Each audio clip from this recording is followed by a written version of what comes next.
Yang namanya masalah di dalam rumah tangga, obrolin. Jangan didiamin. Kenapa? Itu akan menjadi bom waktu. Setan gosok tuh hati kita.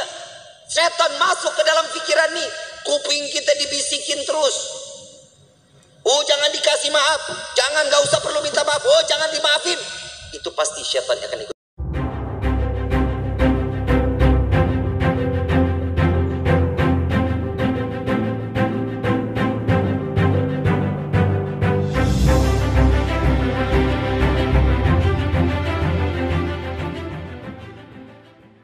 Orang dulu beda sama orang sekarang. Kalau orang dulu mah ya Allah dapat rezeki berapa aja mah boleh, alhamdulillah. Istri sekarang banyak nuntut. Gaji kemarin sekian, kenapa sekarang sekian? Betul nggak? Kenapa begitu?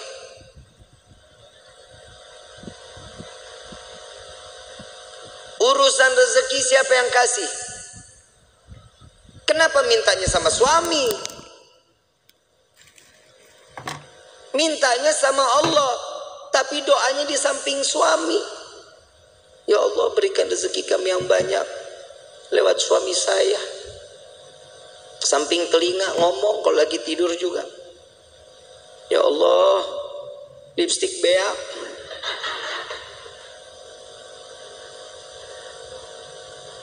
Itu suami pasti mimpinya nggak bagus.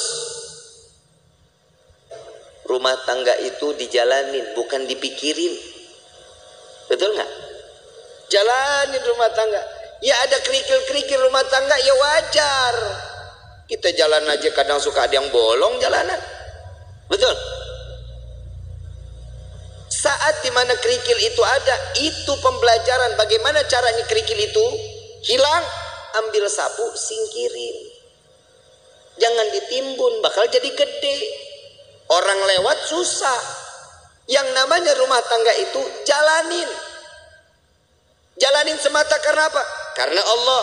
Cari ridho, selamat, imannya juga dipakai. Yang namanya manusia itu ditegur lewat perkataan Allah. Takwanya yang diingetin. Kenapa? Karena pernikahan itu wajib dijalani dengan ketakwaan, dengan ibadah kepada Allah. Suami istri kalau jalan ibadah sama-sama di hadapan Allah dengan mencari keridhaan Allah, selamat rumah tangga kita, ibu bapak. Selamat. Ibu bikin kopi, ridho. Ya Allah, saya ingin bikinin kopi buat suami saya. Jangan dicampur sianida. Pahit. Bikin karena ridho, kehidupannya apapun senyum. Tadi saya bilang, jangan takut saat nanti setelah pernikahan rezeki kalau Allah lagi kurangin, terima aja. Ujiannya tuh di dalam hidup kita. Itu ujian pertama. Kadang ada, pernah dengar nggak, orang baru nikah 2 bulan 3 bulan cerai? Ada nggak? Ada. Kenapa? Karena tidak menerima hasil apa yang telah diberikan oleh Allah. Allah udah jamin di dalam Al-Quran, fa inna ma'al usri yusran, inna ma'al. Setiap kesulitan pasti ada kemudahan, ada jalan keluar. Gak mungkin setiap jalan keluar itu buntu, gak mungkin. Allah menetapkan satu ujian kepada setiap hamba, pasti hamba itu punya kekuatan. Allah gak jahat kayak kita. Kadang kita nyuruh orang seenak-enaknya, itu orang gak mampu juga kita harus wajibin. Tapi kalau Allah memerintahkan kita karena tahu Allah ini manusia, ini mampu. Ini orang tahu cara jalan keluarnya, Allah kasih jalan keluarnya. Wa wajadaka dhalam fahada. Allah kasih petunjuk di dalam kehidupan. Ini ayat buat siapa? Nabi SAW. Saat Nabi berjumpa dengan 2 arah, harus kemana? Ke kanan kah? Lurus kah? Ke kiri kah? Kemana? Tapi Allah kasih petunjuk jalan. Makanya di dalam rumah tangga petunjuk itu wajib kita cari. Bagaimana caranya? Tahajud jangan ditinggalin. Sholat duha jangan ditinggalin. Sholat taubat, hajat, minta sama Allah. Kenapa? Saat seorang istri sujud, saat seorang suami sujud, ini akan mendapatkan pandangan kasih sayang oleh Allah. Insya keluarganya pasti sakinah, aman, tenang. Yang kedua, mawaddah. Mau apapun kendala di dalam rumah tangga tetap ngegemesin. Tahu ngegemesin? Bercanda tuh di dalam rumah tangga harus. Suami istri jangan tegang-tegang. Cuman nanya, gaji berapa sekarang? Lu berapa? Gue sekian. Tanyakan gua. Jangan. Saling. Bercanda bagaimana? Sekiranya yang dilihat istri suka, suami suka. Ada kisah ini, Sayyidina Ali karamallahu wajha, menantu Rasulullah sallallahu alaihi wasallam, pernah ada konflik saat Siti Fatimah berbicara. Saat Siti Fatimah berbicara itu, Sayyidina Ali ngerasa tersinggung. Wajahnya berubah. Gak senang. Tapi gak berani untuk ngucapin Sayyidina Ali. Kenapa? Karena memandang, ya Allah, ini anaknya Nabi. Saya marah, saya takut dosa. Enggak dibicarain, tapi masang wajah berubah. Siti Fatimah sadar, salah ucapan saya. Minta maaf. Langsung minta maaf sama suami. Gak dijawab. Keliling sambil nari-nari. Sambil nari-nari. Begitu selesai nari-nari, bikin lucuan, sampai Sayyidina Ali tertawa, senyum. Maka disitulah Siti Fatimah datang kepada Rasulullah sallallahu alaihi wasallam. Ya Rasulullah, tadi nih saya ngerasa ada salah bicara sama suami saya. Langsung mukanya berubah, Nabi ikut berubah. Belum selesai bicaranya Siti Fatimah, Nabi juga berubah. Kenapa? Engkau tidak akan mendapatkan keridhaan Allah, engkau akan dilaknat oleh Allah. Tar dulu, saya sudah berhasil membuatnya dia tersenyum. Apa yang kau lakukan? Saya menari-nari entah berapa puluh kali, saya keliling-keliling di depan wajahnya sampai keluar senyuman. Apa kata Nabi? Maka saat dia tersenyum, Allah buka pintu surga untukmu, maka Allah kembali ridha kepadamu. Pak, Bapak, esok kalau istri marah-marah, panggil topeng monyet, suruh main, suruh dia joget di depan kita. Jangan malu, Bu. Ibu punya salah, ngomong minta maaf. Nggak tahu salahnya di mana, tetap minta maaf. Bib, kalau yang salah suami, tegur baik-baik. Jangan didiemin sehari, 2 hari, 3 hari. Ini bahaya. Ini kadang di rumah tangga suka begitu tuh. Kadang kalau lagi ribut rumah tangga main diem-dieman.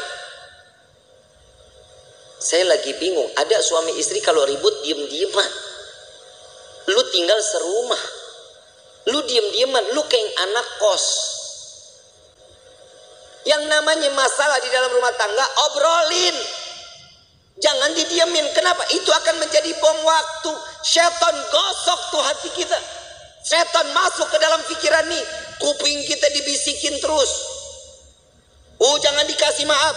Jangan, gak usah perlu minta maaf. Jangan dimaafin. Itu pasti setan akan ikut campur. Kenapa? Setan gak bakal pernah terima ngelihat rumah tangga utuh karena cari ridha Allah. Setan gak bakal diam. Siti Hawa, Nabi Adam, romantisnya setengah mati. Romantisnya setengah mati. Laki-laki digoda karena siapa? Nabi Adam.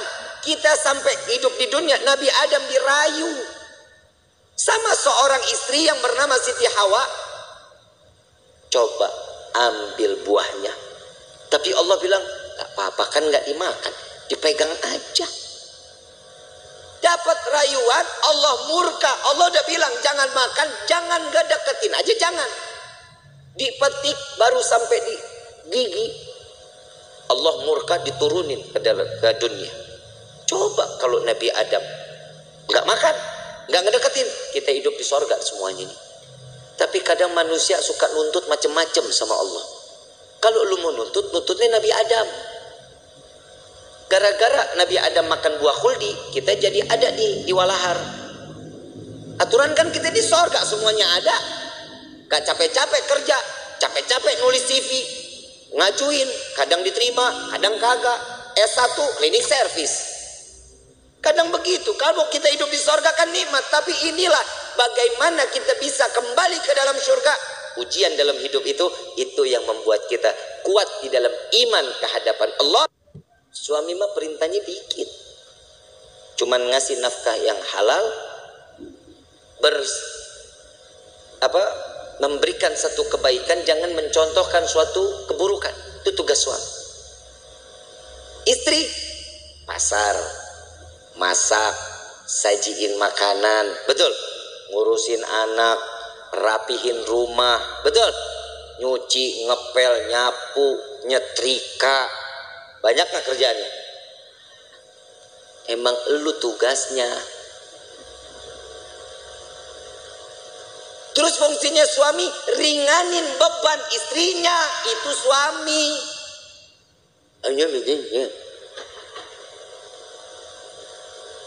Yang namanya suami kalau lagi istri nyuci, suami yang ngejemur. Emang nggak ada suami yang begitu di sini? Nggak ada. Tukar tambah, Bu.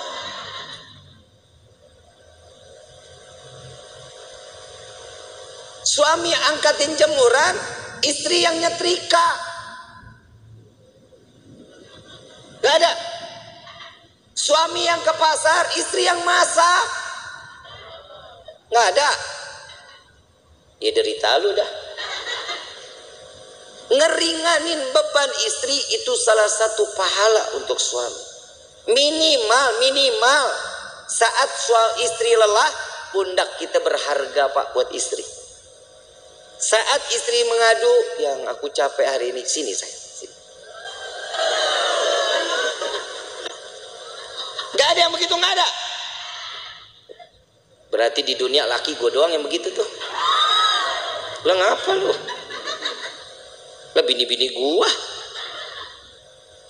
Ini fungsinya mawaddah, saling manja, gemesin. Tuh tingkah laku yang begitu aja ibu pada teriak.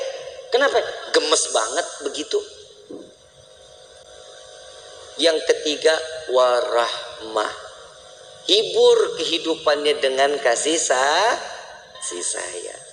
Pegangan tangan, rahmat. Allah turunin kasih sayangnya. Rontok dosa kecilnya. Pandangan-pandangan mata, cintanya makin tumbuh. Tapi Pak, jujur kita jadi suami banyak mendoain istri. Istri belum tentu doain kita, Pak. Lah emang benar. Pak, boleh dipercaya mau enggak, Bapak ntar tidur pandangan-pandangan mata. Yang namanya suami ngelihat istri, pasti di dalam hatinya, ya Allah, istri saya capek dari pagi sampai gini hari, belum ngurusin saya, belum apa-apa, ya Allah, kesian. Jadiin semuanya capeknya, lelahnya jadi nilai ibadah di hadapanmu, ya Allah. Itu suami doanya. Kalau istri ngelihat kita, Pak, lagi tidur pandang-pandangan, ya elah, laki gue begini banget. Mana mata belok, hidung pesek, hitam, hidup lagi. Tuh istri begitu. Tapi ingat, Pak, semua apa yang dilakukan oleh seorang istri contoh dari suaminya. Bapak mau lihat istri wangi, Bapak juga tampil wangi dong. Ya, jangan tiap hari pakainya 1000 bunga, 1000 bunga, 1000 bunga. Istri juga enak pakai yang kerenan gitu. Hahaha. Betul kan, Bu? Tapi memang istri itu dituntut wajib wangi di depan suami. Lu mah kagak. Mana apek, boremason, cap kampak, GPU, kan? Bu, jangan lu dah, Mayang aja. Mayang, ini kan malam pertama nih, Yusuf, iya. Ini dalam hatinya Habib udahan ke. Mayang, tampilnya sebagaimana pengantin baru terus sampai mati menjadi pengantin baru. Ya, minimal kalau tidur nggak males pakai bedak, pakai lipstik. Ya, Sub ngomong, yang aku paling suka deh ngelihat kamu kayak gini. Puji. Seorang istri itu paling seneng Sub kalau dipuji. Yang hidung kamu tuh kayak baskom.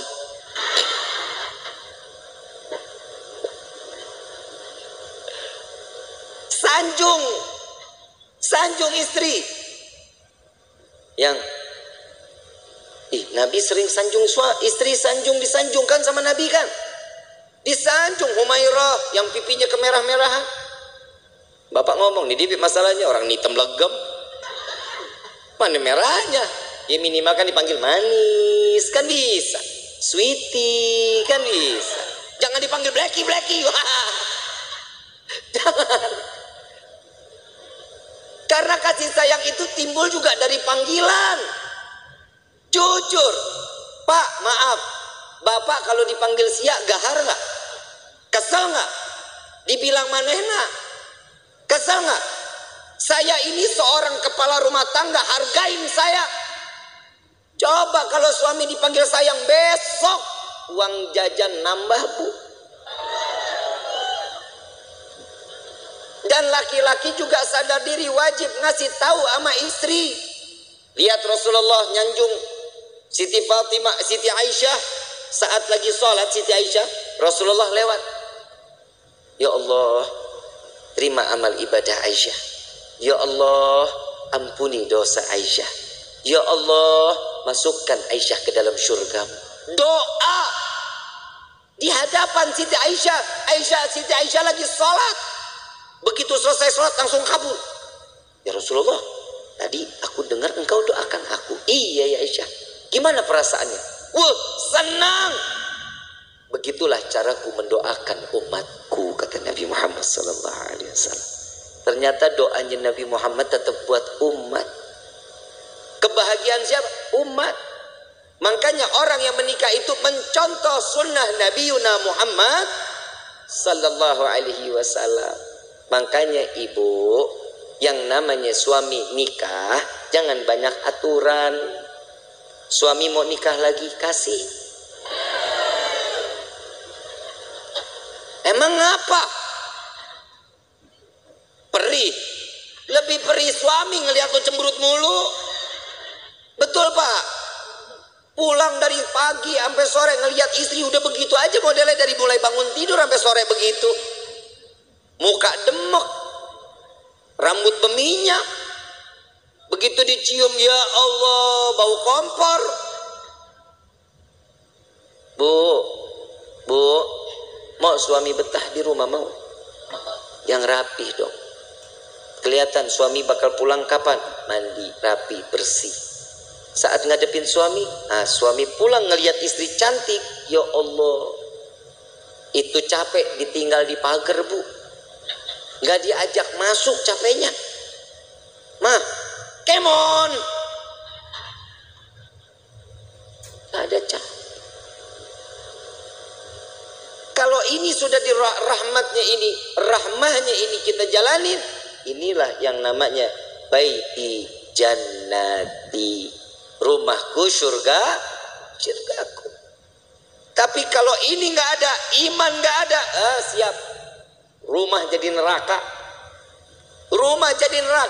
Ibu bapak romantis suami istri, anak ngelihat senang, anak pasti akan contoh kelak nantinya dia bersama suami atau istrinya akan sama sebagaimana rasa kasih sayang yang dicurahkan oleh pasangan ibu dan bapaknya. Kalau anak tiap hari ngelihat orang tua ribut, besok anak begitu juga. Apalagi kalau ada bapak kasar sama istri.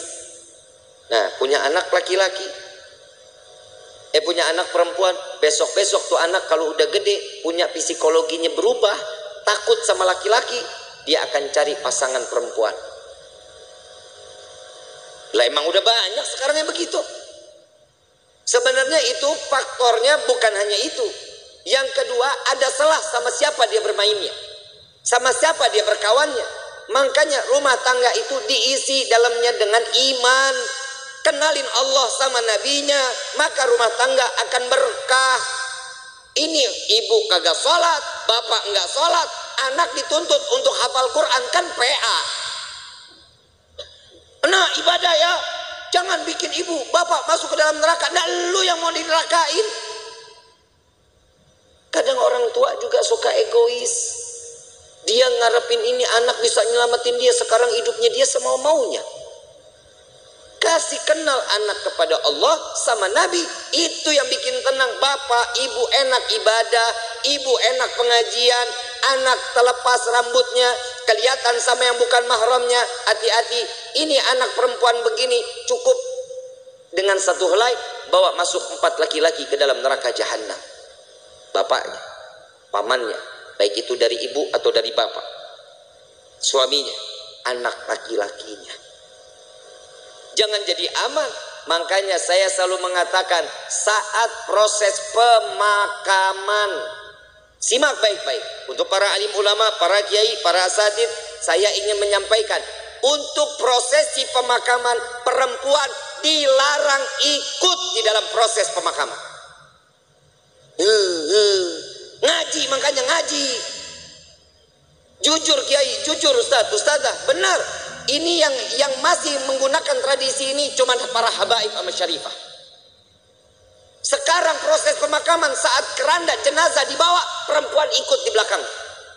Saat perempuan atau si jenazah ingin diproses masuk ke dalam liang lahat, perempuan pada ngejejer di dekat lubangnya. Hati-hati, yang namanya perempuan itu banyak larangannya.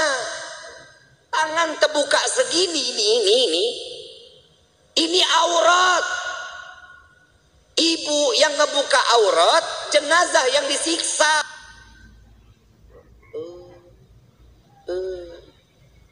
Ini tolong Pak diumumin. Pak Kepala Desa boleh bikin surat untuk setiap masjid sama musola. Perempuan dilarang ikut. Bib, ini ibu saya, bodoh amat. Habib, ini bapak saya, kumaha aing bae. Gak boleh. Jangan. Kenapa? Ini akan menjadi satu siksaan. Selesai proses pemakaman, laki-laki keluar, perempuan mau silakan. Siaran gak dilarang. Tapi saat prosesnya jangan. Kenapa? Bikin repot. Belum nangis kayak orang gila. Bapak, ibu. Kalau suami yang meninggal nggak begitu nangisnya. Ya, jangan tinggalin saya. Buaya. Apalagi warisan banyak, senyum. Yang tenang ya yang. Mudah-mudahan diterima amal ibadahnya ya yang. Tuh kalau duitnya banyak. Ada laki-laki lihat, ini siapa nih yang nangis-nangis dengan gerung-gerung? Oh, ini istrinya. Jandanya boleh juga nih. Ajang jodoh di depan pemakaman. Hati-hati ya. Kiai, Ustadz, tolong ini diumumkan di setiap majlis-majlis ta'lim. Ya Bu ya. Ya Bu, Ibu sayang nggak sama jenazah? Mau dia saudara, mau dia adik, mau dia siapa, biarin. Yang urus biar orang yang mahramnya laki-laki. Emang ibu ikut gali kubur? Ibu ikut nguruk? Ibu ikut ngapain? Nontonin aja Habib. Emang perempuan tuh banyak keponya. Entar tuh dia di atas makam nanya, itu diapain? Tuh jenazah bisa jawab, kamu nanya.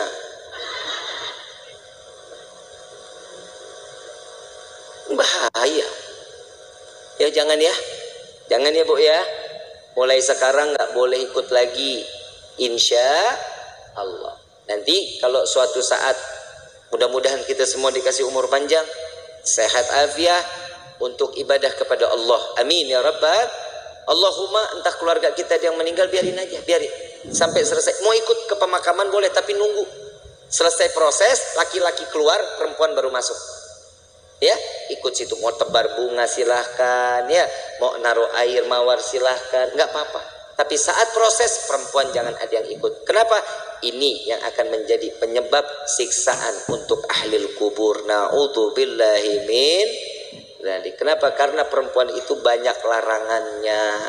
Paham ya? kurang lebih mohon dibukakan pintu maaf yang seluas-luasnya. Wabillahi taufiq wal hidayah. Wassalamualaikum warahmatullahi wabarakatuh.